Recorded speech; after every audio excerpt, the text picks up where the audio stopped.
साल 2018 भारत में दो लोगों ने एक ऐसी इंडस्ट्री पर काम शुरू किया जिसके बारे में तब कोई बात नहीं करता था। आज उसी इंडस्ट्री में करोड़ों का निवेश हो रहा है और दुनिया की सबसे बड़ी कंपनियां इस रेस का हिस्सा बनना चाहती हैं। आखिर उन्होंने ऐसा क्या देखा जो बाकी दुनिया नहीं देख पाई? आज हम समझेंगे कि दुनिया की सबसे बड़ी बिजनेस अपॉर्चुनिटीज सबसे पहले किन लोगों को दिखाई देती हैं और क्यों।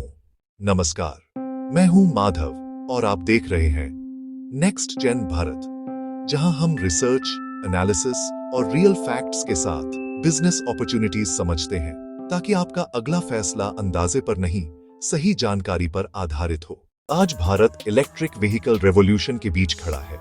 हर महीने हजारों नई ईवीज सड़कों पर उतर रही हैं। सरकार इस सेक्टर को बढ़ावा दे रही है और प्राइवेट कंपनीज अरबों का निवेश कर रही हैं। लेकिन हर ईवी बैटरी की एक उम्र होती है। एक समय के बाद वो कार चलाने के लिए उतनी प्रभावी नहीं रहती। और यहीं से शुरू होती है हमारी असली कहानी। क्योंकि जहां ज्यादातर लोग एक पुरानी बैटरी देखते हैं, वहीं कुछ एंटरप्रेन्योर्स भविष्य की सबसे कीमती रॉ मटेरियल सप्लाई देखते हैं। क्या एक पुरानी बैटरी भारत की अगली बड़ी बिजनेस अपॉर्चुनिटी बन सकती है? आइए रिसर्च के साथ समझते हैं।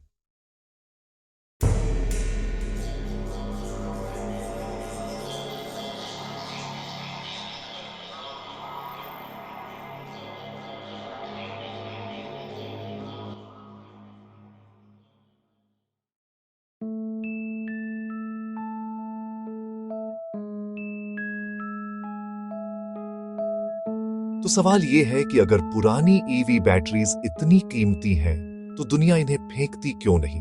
इसका जवाब है उनके अंदर छिपे मेटल्स।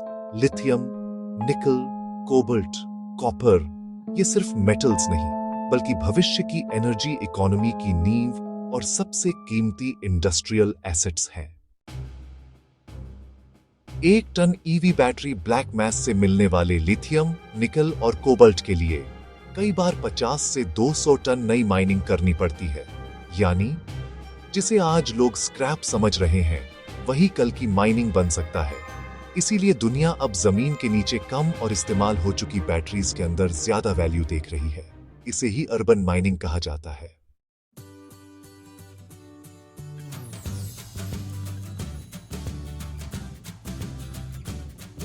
लेकिन कहानी यहीं खत्म नहीं होती। ज्यादातर लोग सोचते हैं कि कार से निकलने के बाद बैटरी खत्म हो जाती है, लेकिन असलियत ये है कि जब एक ईवी बैटरी अपनी पहली लाइफ पूरी करती है, तब भी उसके अंदर लगभग 70 से 80% क्षमता बची होती है। यही वजह है कि कई बैटरीज को सीधे रिसाइकल नहीं किया जाता, बल्कि उन्हें solar energy storage, telecom towers और बैकअप पावर सिस्टम्स में दूसरी जिंदगी दी जाती है और उसके बाद वो रिसाइकलिंग प्लांट तक पहुंचती है। यानी एक बैटरी अपने पूरे जीवन में 2 बार वैल्यू क्रिएट कर सकती है।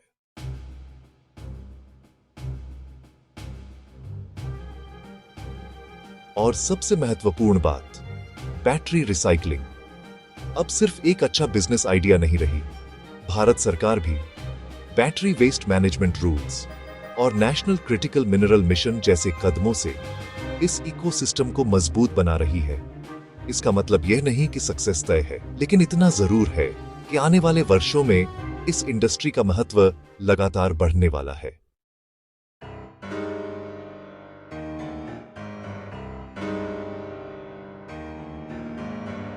हर बड़ी इंडस्ट्री किसी एक सवाल से शुरू होती है।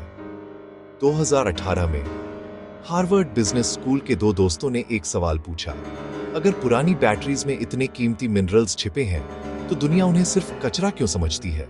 यहीं से शुरुआत हुई एलोहम की। आज लोहम भारत की सबसे बड़ी lithium ion battery life cycle management companies में से एक है, जो इस्तेमाल हो चुकी बैटरीज से कीमती मिनरल्स निकालकर उन्हें दोबारा बैटरी मैन्युफैक्चरर्स तक पहुंचाती है। यानी एक क्लोज्ड लूप सिस्टम जो भारत की इंपोर्ट डिपेंडेंसी को कम करने की दिशा में एक महत्वपूर्ण कदम है। लेकिन अगर ये इंडस्ट्री इतनी शानदार है, तो वो कौन सी चुनौती है जो करोड़ों की इन्वेस्टमेंट को भी रिस्क में डाल सकती है? उसका जवाब अगले भाग में।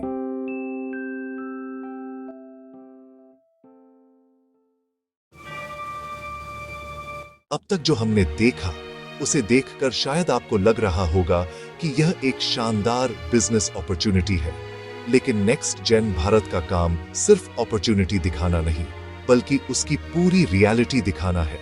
अगर आज मेरे पास 2 करोड़ रुपए हों तो क्या मैं इस बिजनेस में उतर जाऊंगा?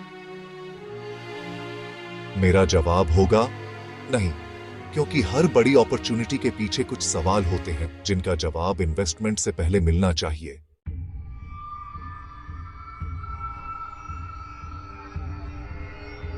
इस बिजनेस की सबसे बड़ी चुनौती टेक्नोलॉजी, मशीन या कंपटीशन नहीं है। सबसे बड़ी चुनौती है लगातार डेड बैटरीज मिलना। अगर रिसाइकलिंग प्लांट के पास पर्याप्त बैटरीज ना पहुंचे तो करोड़ों की मशीनें खाली खड़ी रह सकती हैं। इसीलिए प्लांट लगाने से ज्यादा जरूरी है एक मजबूत कलेक्शन नेटवर्क बनाना। अच्छी बात यह है कि भारत सरकार भी बैटरी रिसाइकलिंग इकोसिस्टम को मजबूत बनाने के लिए लगातार काम कर रही है। बैटरी वेस्ट मैनेजमेंट रूल्स और नेशनल क्रिटिकल मिनरल मिशन जैसी नीतियां इस इंडस्ट्री के लिए एक मजबूत आधार तैयार कर रही हैं। लेकिन याद रखिए, गवर्नमेंट पॉलिसी सिर्फ रास्ता बना सकती है, चलना हमें खुद पड़ता है। ये कहानी है बैटेक्स एनर्जीज की, जिसकी शुरुआत 2 कॉलेज फ्रेंड्स उत्कर्ष सिंह और विक्रांत सिंह ने की। एक इंजीनियरिंग प्रोजेक्ट के दौरान उन्हें एक साधारण लिथियम आयन बैटरी ढूंढने में कई महीने लग गए। तभी उन्हें एहसास हुआ कि भारत अपनी सबसे बुनियादी टेक्नोलॉजी के लिए भी दूसरे देशों पर निर्भर है। उन्होंने इस समस्या को एक अपॉर्चुनिटी की तरह देखा और 2020 में बैटेक्स एनर्जीज की शुरुआत की। आज कंपनी उच्च गुणवत्ता वाले बैटरी मिनरल्स भारत में ही रिकवर कर रही है और उसे बैटरी मैन्युफैक्चरर्स तक पहुंचा रही है। कंपनी करोड़ों रुपए की फंडिंग जुटा चुकी है और अपनी प्रोडक्शन कैपेसिटी लगातार बढ़ा रही है। इस वीडियो का उद्देश्य आपसे यह कहना नहीं था कि जाइए और ईवी बैटरी रिसाइकलिंग का बिजनेस शुरू कर दीजिए। हमारा उद्देश्य इससे कहीं बड़ा है।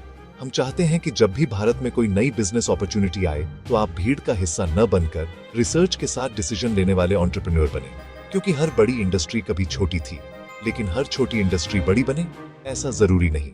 इसीलिए रिसर्च हमारी सबसे बड़ी ताकत है। बिजनेस में सबसे महंगी गलती गलत फैसला नहीं बल्कि बिना रिसर्च के लिया गया फैसला है। नेक्स्ट जेन भारत का उद्देश्य सपने बेचना नहीं बल्कि सही जानकारी देना है, ताकि अगली बड़ी अपॉर्चुनिटी में आपका फैसला फोमो पर नहीं, फैक्ट्स पर आधारित हो। अगर आप चाहते हैं कि भारत में ऐसी रिसर्च बेस्ड बिजनेस डॉक्यूमेंटरीज और बने तो इस सफर का हिस्सा बनिए। मैं हूं माधव और आप देख रहे थे नेक्स्ट जेन भारत, जहां हर अवसर की शुरुआत होती है रिसर्च से।